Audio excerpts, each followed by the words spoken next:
नमस्कार। कार्यक्रम सुर्खियों में आप सभी का स्वागत है। श्रोताओं, इस महीने की 17 तारीख को मध्य प्रदेश विधानसभा निर्वाचन के लिए मतदान है और हम यही उम्मीद कर रहे हैं कि आप अगर वोटर हैं तो जरूर मतदान करेंगे। 100% मतदान के लक्ष्य को हम इस बार हासिल करेंगे। आज सुर्खियों में हम आपको सुनाने जा रहे हैं मुख्य निर्वाचन पदाधिकारी अनुपम राजन से आकाशवाणी संवाददाता संजीव शर्मा की बातचीत। ये बातचीत आधारित है प्रदेश में हो रही निर्वाचन से संबंधित तैयारियों पर, स्वीप गतिविधियों पर। तो आइए इस बातचीत को सुनते हैं। सुर्खियों में सर, चुनाव में बस 15 दिन का समय बचा है, तो किस तरह की तैयारियां हैं चुनाव आयोग की और कैसी तैयारियां हैं, कितनी तैयारियां हैं? पूरी तरह तैयार हैं हम लोग चुनाव के लिए। आपने सही कहा कि 17 दिन लगभग बचे हैं, तो चुनाव की तैयारियां तो लगभग चुनाव की जो संभावित तिथि होती है उसके 1 साल पहले से हम लोग आरंभ कर देते हैं। बहुत सारी गतिविधियां होती हैं, बहुत सारी एक्टिविटीज़ हैं, तो सारी गतिविधि जो सारा काम है वो अपने निर्धारित समय के अनुसार चल रहा है। चाहे वो ट्रेनिंग हो, चाहे वो मतदान दलों का गठन हो, मशीन की व्यवस्था हो, स्ट्रांग रूम की स्थिति हो, काउंटिंग सेंटर का अरेंजमेंट हो, तो जितनी भी गतिविधि हैं वो सारी गतिविधि निर्धारित समय के हिसाब से चल रही हैं और हम चुनाव के लिए पूरी तरह तैयार हैं। सर, प्रदेश में 5 करोड़ से ज़्यादा मतदाता हैं, तो कितना मुश्किल होता है इतने ज़्यादा मतदाताओं के लिए तमाम संसाधन जुटाना, सुविधाएं जुटाना? ये बात सही है कि हमारे स्टेट में आज की तारीख में जो मतदाताओं की संख्या है वो लगभग 5 करोड़ 60 लाख है, जिसमें युवा भी काफ़ी हैं, महिलाएं हैं, 51% लगभग पुरुष हैं, 49% महिलाएं हैं।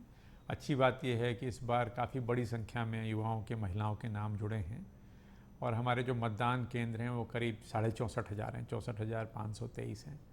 तो इन मतदान केंद्रों तक दूर दराज के गाँव में मतदान केंद्र हैं, जंगलों में मतदान केंद्र हैं, बालाघाट, मंडला जो इस तरह के इलाके हैं वहाँ 40 लोगों पे भी एक मतदान केंद्र बनाया गया है। काफ़ी दूर तक जा कर के मतदान केंद्रों की व्यवस्था की गई है।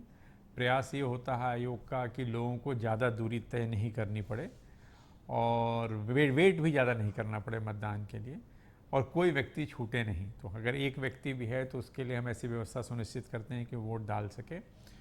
लेकिन सभी मतदान केंद्रों के लिए कर्मचारियों की व्यवस्था, सामग्री की व्यवस्था, आने जाने के लिए परिवहन की व्यवस्था, मतदान केंद्रों पर भी चूँकि मतदान दल वहाँ मतदान के दिनांक के 1 दिन पहले जाता है और वहाँ रुकता है, तो उसके लिए भी जो बेसिक ज़रूरतें होती हैं, जो बुनियादी ज़रूरत होती है उसकी व्यवस्था।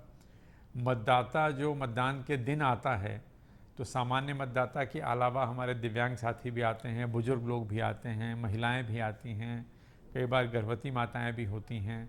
तो उनकी आवश्यकता को देखते हुए रैंप की व्यवस्था, वॉलंटियर की व्यवस्था, व्हीलचेयर की व्यवस्था, वेटिंग एरिया की व्यवस्था, तो ये तमाम सारी चीज़ें की जाती हैं जो की गई हैं।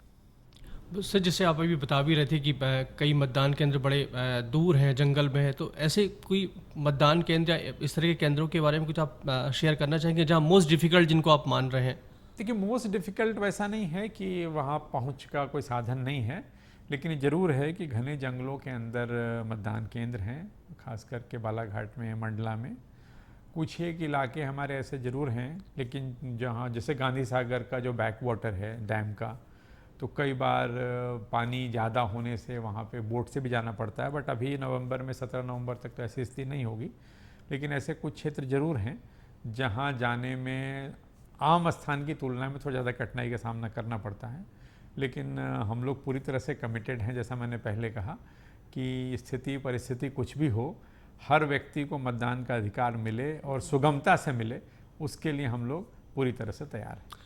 नर्मदापुरम के मतदान केंद्र का उल्लेख तो मुख्य चुनाव आयुक्त ने भी किया था कि वो डिफ़िकल्ट है। दूसरा सर, बालाघाट या इस तरह का जो नक्सल प्रभावित एरिया है, वहाँ किस तरह की तैयारियाँ देखिए, बालाघाट के 3 विधानसभा क्षेत्र नक्सल प्रभावित हैं, उस श्रेणी में हैं। तो एक तो ये हम लोग करते हैं कि वहाँ जो मतदान का समय होता है वो बाकी राज्यों के समय की तुलना में थोड़ा सा अलग है। तो पूरे स्टेट में जो मतदान का समय है हमारा 7 बजे सुबह से 6 बजे शाम तक है। बालाघाट में मंडला के कुछ बूथ्स में 55 बूथ मंडला के हैं और डिंडोरी के 40 बूथ हैं। इन पे जो समय है वो 7 बजे सुबह से 3 बजे दिन तक का है। वो वहाँ मतदान थोड़ा जल्दी समाप्त करते हैं ताकि जो पोलिंग पार्टी है, जो हमारा पुलिस बल है, वो आसानी से दिन ढलने के पहले वापस आ जाए। इसके अलावा सुरक्षा की पुख्ता व्यवस्था करते हैं वहाँ पे, मतदाताओं को आश्वस्त भी करते हैं कि कहीं कोई दिक्कत नहीं है, वो निर्भीक होकर के अपना मतदान करें। सर, किस तरह का कितना मैन पावर डिप्लॉयमेंट इस बार हो रहा है? जैसे आपने बताया कि 64 ऑलमोस्ट 65,000 के आसपास मतदान केंद्र हैं, तो सिक्योरिटी को लेके, पोलिंग पार्टीज़ को लेके। हाँ देखिए, एक मतदान केंद्र पे 4 लोग तो होते हैं, मतदान दल में 4 लोग होते हैं, एक पीठासीन अधिकारी होता है और 3 पोलिंग अफसर नंबर 1, नंबर 2, नंबर 3 होते हैं। इन 4 लोगों के अलावा जो मतदान केंद्र के अंदर होते हैं, बाहर में पुलिस का बल होता है, स्पेशल पुलिस ऑफिसर्स होते हैं। तो एक मतदान केंद्र BLO हमारे होते हैं, तो एक मतदान केंद्र की व्यवस्था को देखने के लिए लगभग 7 से 10 लोग होते हैं। तो आप उसको अगर गुणा करते हैं मतदान केंद्रों की संख्या से, तो 4.5 से 5 लाख लोगों का स्टाफ तो इसमें लगता है इस पूरी कवायद में। इसके अतिरिक्त हमारे पुलिस बल होते हैं, जो फ्लाइंग स्क्वाड होते हैं, जो मोबाइल टीमें होती हैं, सेक्टर ऑफिसर्स होते हैं, तो काफ़ी लोग इसमें लगते हैं और उनकी पूरी व्यवस्था चाक चौबंद है। उनके रूट चार्ट्स बने हुए हैं, उनके रुकने ठहरने की व्यवस्था, जो भी लॉजिस्टिक्स का अरेंजमेंट होता है, ताकि जो मतदान दल है या जो पुलिस के हमारे साथी हैं उनको भी किसी प्रकार की दिक्कत नहीं हो, इसका हम लोग ध्यान रखते हैं। इस बार तो दिव्यांग और बुजुर्ग मतदाताओं के लिए भी चुनाव आयोग कुछ खास तरह की व्यवस्थाएं कर रहा है, जैसे घर से मतदान की सुविधा आप दे रहे हैं, इस बारे में कुछ आप बताइए। देखिए, जो आयोग के निर्देश हैं उसमें यह है कि 80 वर्ष से अधिक आयु के लोग, जो 80+ के जो मतदाता हैं, और ऐसे दिव्यांग मतदाता जिनकी दिव्यांगता का प्रतिशत 40% से ज़्यादा है, इनको घर से वोट डालने की सुविधा दी गई है, यदि वो विकल्प ऐसा चुनते हैं तो। जी। तो हम लोग BLO के माध्यम से इस श्रेणी के सभी मतदाता से संपर्क करते हैं। लगभग हमारे राज्य में इन दोनों श्रेणियों को मिला दें तो 12 लाख के आसपास मतदाता हैं, 80+ और दिव्यांग को मिला देते हैं। इनमें हमने एक से संपर्क किया, तो इसमें से अभी 1,16,000 या 1,18,000 लोगों ने ये विकल्प का चयन किया है कि वो घर से मतदान करेंगे।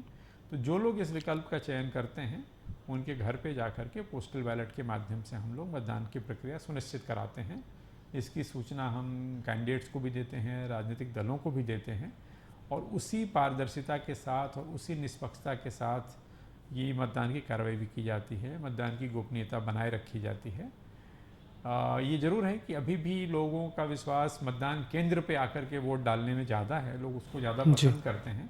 और वहाँ भी मतदान केंद्र पे भी हम लोग बुजुर्ग जो हमारे मतदाता आते हैं, जो दिव्यांग साथी आते हैं, या जो गर्भवती महिलाएं आती हैं, उनको हम लोग सबसे पहले वोट कराते हैं और उनकी सुविधा का ख्याल रखते हैं।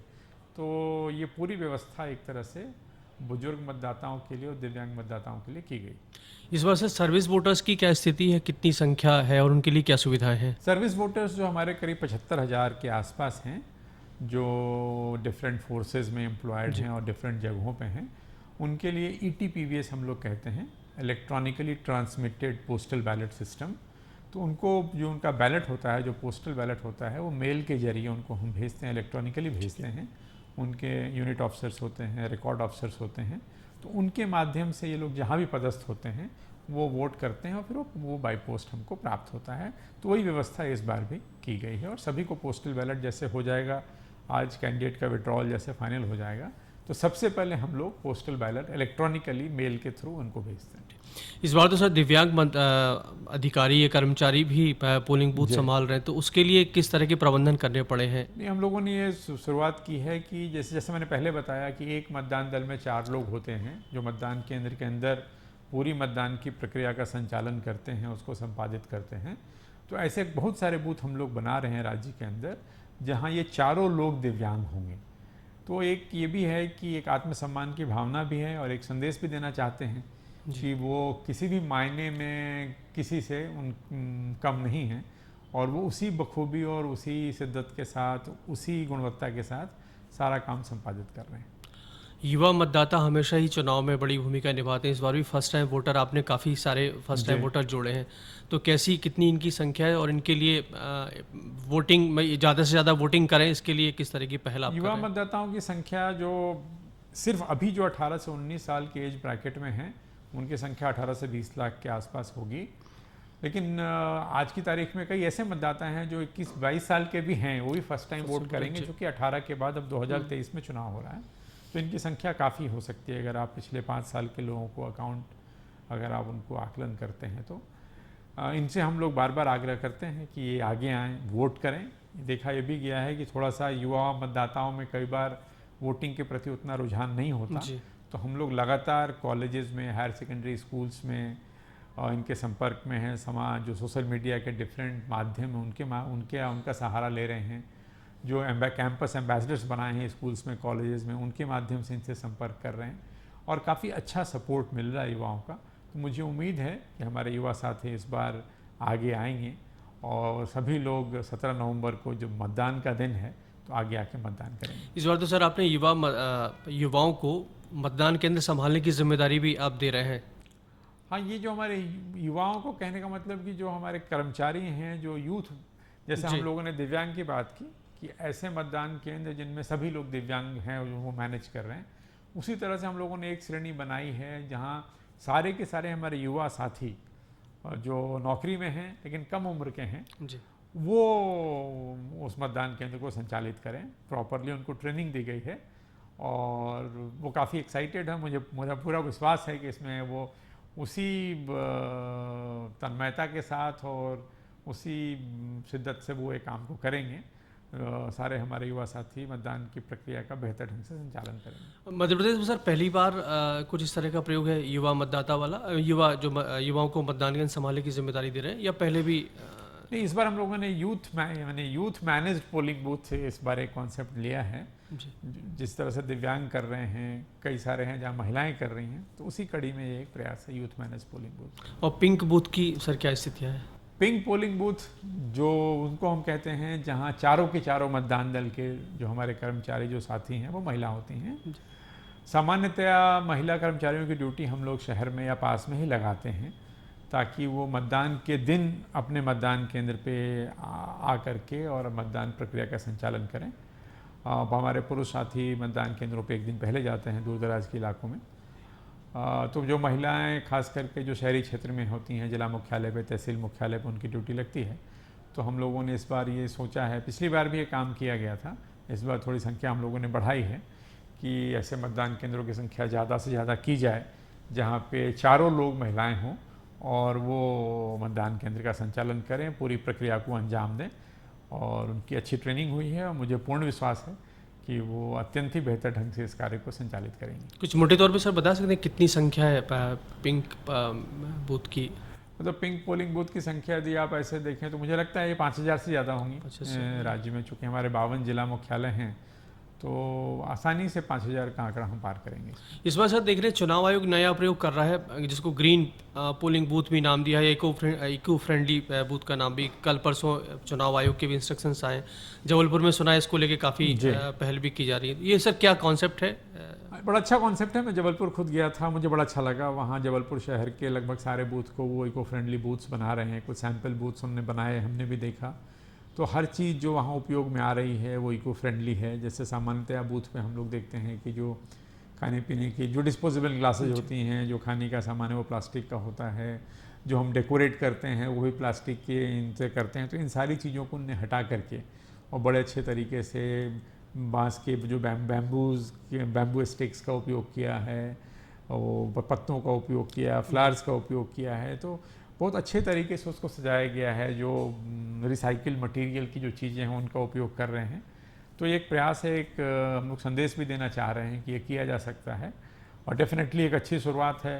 अगर ये धीरे धीरे पिकअप करता है तो आने वाले दिनों में हम लोग इसको और विस्तार देंगे और अधिक से अधिक बूथ हम ग्रीन बूथ के रूप में परिवर्तित करेंगे। हम लोगों को पता लगा कि वहाँ खाने पीने के सामान में भी श्रेयन्न को शामिल किया है, मोटा अनाज जो। जी बिल्कुल सही कह रहे हैं। मुझे लगता है उसका सैंपल भी लगा हुआ है, उसके पोस्टर्स लगे हैं और सबसे अच्छी बात है कि लोगों ने बहुत अप्रिसिएट किया है। मतलब लोगों ये जो पहल है उसको वहाँ स्थानीय लोगों ने भी इसको काफ़ी अप्रिसिएट किया है और बढ़ चढ़ के उसमें सहयोग भी कर रहे हैं। सर इस बार पैसा और मटेरियल लिकर या दूसरी चीज़ें पिछले चुनाव की तुलना में काफ़ी बड़ी मात्रा में बरामद हो रही हैं, इसकी वजह क्या आप देखते हैं? पिछले जो चुनाव थे उसमें जो टोटल जो सीजर हुआ था आचार संहिता के लगने के दिनांक से लेकर के चुनाव के दिनांक तक, वो करीब 72 करोड़ था डिफरेंट कैटेगरीज में। इस बार अभी वो करीब 250 करोड़ के आसपास है, चाहे उसमें नगद भी शामिल है, लिकर भी है ड्रग्स हैं, प्रेशियस मेटल्स हैं, फ्रीबीज हैं। अब आप कह सकते हैं कि थोड़ा इंटेंसिव ढंग से हम लोग इस काम को कर रहे हैं। इंटर स्टेट बॉर्डर्स पे कार्रवाई हो रही है, नाके लगाए गए हैं, नाकों पे हम लोगों ने वेब कैमराज लगाए हैं, उसकी लाइव स्ट्रीमिंग्स भी हो रही हैं, कंट्रोल रूम से उसको मॉनिटर कर रहे हैं। उसके साथ साथ जो हमारी स्टैटिक्स जो SSTs होती हैं, जो फ्लाइंग स्क्वाड की टीमें हैं, ये सब लोग भी अपना अपना काम, अपने दायित्व का निर्वहन कर रहे हैं। तो थोड़ा मॉनिटरिंग अच्छी हो रही है, इंटेंसिव मॉनिटरिंग हो रही है, हो सकता है उसका परिणाम हो। आम लोग सर इन खबरों को अखबार में पढ़ते हैं या मीडिया से सुनते हैं तो उनके मन में भी जिज्ञासा होती है कि जो आयोग इन सब चीज़ों का क्या करता है, मतलब ये सब इतना बड़े पैमाने पे कैश या ज्वेलरी या जो चीज़ें मिलती है। नहीं, ये इंटरसेप्शन है। ये जैसे किसी के पास से कोई रकम यदि प्राप्त होती है और वो उसको एक्सप्लेन नहीं कर पाता उस समय, तो एक तरह से वो लेकर के जो भी प्रक्रिया है, अगर 10 लाख से ऊपर की रकम होती है तो इनकम टैक्स को दे देते हैं, उसके नीचे होती है तो हम उसको ट्रेजरी में रखते हैं। यदि व्यक्ति उसके बाद उसको पूरा समय दिया जाता है, यदि वो व्यक्ति ये स्पष्ट कर देता है, संतुष्ट कर देता है कि जो ट्रेल अगर एस्टैब्लिश कर देता है कि कोई आदमी 2 लाख रुपए लेके जा रहा है, उस समय वो नहीं बता पाया, लेकिन बाद में अगर वो बताता है कि फ़लाँ बैंक से या फ़लाँ जगह से मैं पैसा लग कर के आ रहा हूँ और उसके द्वारा जो एक्सप्लेनेशन दिया गया है वो संतोषजनक है, वो सही है, तो राशि उसको वापस कर दी जाती है। तो ऐसा नहीं है कि सारा कुछ जो इंटरसेप्ट किया गया है या जो पकड़ा गया है वो पूरा का पूरा अवैध हो गया और उसको ये कर लिया गया। अगर संतोषजनक स्पष्टीकरण मिलने के बाद वो राशि हो या सामग्री हो, उसको वापस की जाती है। इस बार आयोग नई तकनीकी के इस्तेमाल में भी काफ़ी पहल कर रहा है। सी विजिल है या दूसरे भी ऐप आए, तो ये भी काफ़ी मददगार साबित हो रहे हैं राजनीतिक दलों के लिए भी और मतदाताओं के लिए भी। हाँ, सी विजिल के माध्यम से जो आचार संहिता के उल्लंघन की जो शिकायतें हैं, सी विजिल का पूरा पर्पस ही यही है कि नागरिक इसको ऑन करे। उसका नाम ही है सिटीजन विजिल। जी। तो नागरिक को कहीं भी कोई चीज़ ऐसी होती दिखती है जो चुनाव के हिसाब से गलत है तो वो उस पर शिकायत कर सकता है। उनकी पहचान भी गोपनीय रखी जाती है और हम लोग 100 मिनट के अंदर उसका निराकरण करते हैं। वो फ्लाइंग स्क्वाड टीम को अलर्ट जाता है और वो मौके पे जाकर के उसको देखती है। कभी शिकायत सही होती है, कभी गलत होती है, लेकिन अगर यदि शिकायत सही है, उसमें तथ्य हैं, तो तत्काल उस पर कार्रवाई होती है और उसका निराकरण करते हैं। इन दिनों सर राजनीतिक दलों की तरफ से शिकायतों का भी काफ़ी संख्या बढ़ गई है, तो इसका प्रबंधन आप लोग कैसे करते हैं? जब भी शिकायत कहीं से आती है या प्राप्त होती है तो हम लोग संबंधित, अगर मान लीजिए किसी ज़िले के बारे में है तो संबंधित ज़िले के कलेक्टर को उसको भेजते हैं, 24 घंटे के अंदर उनसे रिपोर्ट प्राप्त करते हैं। और यदि शिकायत सही पाई जाती है तो कई बार फ़ोन पे ही तत्काल कार्रवाई के लिए निर्देशित किया जाता है। तो कई सारे मामले दर्ज भी हुए हैं जिसमें आचार संहिता के उल्लंघन के मामले हैं, तो उसमें तत्काल कार्रवाई होती है। और अगर शिकायत का स्वरूप ऐसा है कि कहीं कोई चीज़ हटानी है, होर्डिंग लगा है, फ्लेक्स लगा है, बैनर लगा है सरकारी बिल्डिंग पे जो नहीं लगना चाहिए और वहाँ कोई नहीं है, तो उसको फिर हटा देते हैं, वो सारा वो समाप्त करते हैं। सोशल मीडिया की मॉनिटरिंग एक बड़ा सरदर्द है सरकारी एजेंसियों के सभी के लिए, आप लोग कैसे इससे निपट रहे हैं? हम लोगों ने एक सेल बना रखा है, सोशल मीडिया के सेल्स बने हुए हैं जो हर जो मीडिया पे चीज़ें चलती हैं उसको देखते हैं। उसमें कुछ नेगेटिव खबरें होती हैं, कुछ पॉजिटिव खबरें होती हैं, कुछ भ्रामक खबरें भी होती हैं जो सही नहीं होती हैं। आजकल सोशल मीडिया से भी ज़्यादा आर्टिफिशियल इंटेलिजेंस का ये हो गया है जिसमें आपकी आवाज़ में कोई चीज़ डब कर दी जा रही है जो आपने कभी कही नहीं है, या कोई पुरानी क्लिप है उसमें आपकी आवाज़ जोड़ी जा रही है। तो इस प्रकार की चीज़ें भी मिलती हैं जिसको हम लोग संबंधित जो सोशल मीडिया प्लेटफॉर्म है, चाहे वो फेसबुक हो, ट्विटर हो, मेटा जो भी है, उनको कहते हैं कि ये गलत है, इसको वो हटा लें अपने प्लेटफॉर्म से। और कई बार साइबर सेल होता है पुलिस का जो इनको इन्वेस्टिगेट करते हैं, उनको भी सौंपते हैं कि ये शुरुआत कहाँ से हुई और किसने इस तरह से किया, वीडियो को मॉर्फ करना, एक फ़ोटो को दूसरे के साथ जोड़ना। तो पुलिस की भी मदद लेते हैं और जो डिफरेंट सोशल मीडिया प्लेटफॉर्म्स हैं उनकी भी मदद लेते हैं। सर, इस पर क्यूलेस ऐप को लेकर भी काफ़ी लोग अप्रिशिएट कर रहे हैं कि आप पहले से टाइम स्लॉट लेके मतदान करने जा सकते हैं, तो ये किस तरह की प्रोसेस है? इसमें हम लोगों ने व्यवस्था ये हम लोग करने जा रहे हैं कि आधे घंटे के करीब 14 स्लॉट्स होंगे पूरे दिन भर में, जिसमें आप एक स्लॉट में लगभग 20 लोग उसमें जा सकेंगे। तो आप अपने फ़ोन से अपना स्लॉट बुक कर सकते हैं और उस समय जा सकते हैं मतदान केंद्र पे और अपना वोट डाल सकते हैं। तो एक तरह से आपको प्रेफरेंशियल एक्सेस मिलता है, आप आसानी से वहाँ जा कर के अपना वोट डाल देते हैं। तो आपका जो वेटिंग टाइम है, जो कई बार खास करके अर्बन एरियाज़ में तो व्यक्ति को ये पता है पहले से कि मैं 1 बजे से 1:30 बजे के बीच का स्लॉट यदि मैंने लिया है तो उस आधे घंटे में तो मैं वोट डाल ही दूंगा, तो बाकी समय वो अपने हिसाब से प्लान कर सकता है। तो उसको ये नहीं है कि पता नहीं मेरा नंबर कब आएगा और मैं कब वोट डालूंगा, तो वो अपनी दिनचर्या को प्लान कर सकता है उस हिसाब से। अब सबसे लास्ट और ज़रूरी सवाल कि आकाशवाणी के जरिए आप प्रदेश के मतदाताओं से क्या कहना चाहते हैं, किस तरह की अपील करें? मैं आपके माध्यम से सभी मतदाताओं से, खास करके अपने युवा साथियों से, सभी से यही अपील करूंगा कि 17 तारीख को, 17 नवंबर, इस महीने की 17 तारीख को मतदान है। पूरे राज्य में एक दिन मतदान है, एक ही दिन हो रहा है, वो शुक्रवार का दिन है। तो हम सभी लोग जिनके नाम मतदाता सूची में हैं वो उस दिन मतदान जरूर करें। किसी भी स्थिति में हमें अब मतदान करना चाहिए, हमारा सबसे इम्पॉर्टेंट अधिकार है लोकतंत्र का। ये भी स्पष्ट करना चाहूँगा कि मतदान करने के लिए वोटर आईडी कार्ड अगर नहीं है तो ऐसा नहीं है कि आप वोट नहीं डाल सकते। वोटर आईडी कार्ड के अलावा 12 अन्य दस्तावेज हैं जो हम लोग समय समय पर बताते रहते हैं, जैसे आपका आधार कार्ड है, आपका पैन कार्ड है, ड्राइविंग लाइसेंस है, पासपोर्ट है, बैंक की पासबुक है, राशन कार्ड है, कोई अन्य तरह का पहचान पत्र। बेसिक ज़रूरत होती है फ़ोटो जिस पे लगा है और वो फ़ोटो किसी अच्छे अधिकारी के द्वारा प्रमाणित एहसास किए, तो उसके आधार पे भी आप वोट डाल सकते हैं। तो ऐसा नहीं है, कभी ये भ्रम या भ्रांति नहीं होनी चाहिए कि यदि मेरे पास वोटर आईडी कार्ड नहीं है या मेरे को मतदाता पर्ची नहीं मिली है तो मैं वोट नहीं डाल पाऊँगा। अगर आपका नाम मतदाता सूची में है और 12 प्रकार के जो दस्तावेज हैं वोटर आईडी कार्ड के अलावा, उनमें से भी कोई एक भी आपके पास है, वो लेकर के आप जाते हैं तो अपना वोट डाल सकते हैं। तो मैं अनुरोध करूंगा सभी साथियों से, हम सभी मतदाता भाइयों से, बहनों से, कि आप वोट जरूर दीजिए। ये एक बहुत बड़ा अधिकार है लोकतंत्र के तहत जो हमें मिला है। हम सभी लोगों को आगे बढ़ के स्वयं वोट करिए। परिवार के सभी मतदाता जो लोग 18 साल से ऊपर के हैं उनको प्रेरित करिए कि वो 17 तारीख को वोट जरूर करें। Thank you. आपका बहुत बहुत धन्यवाद। Thank you very much. Thank you. तो सुर्खियों में आज के लिए इतना ही। अगले सप्ताह फिर आपसे मुलाकात होगी एक नए विषय पर। तब तक के लिए इजाजत दीजिए। नमस्कार। सुर्खियों में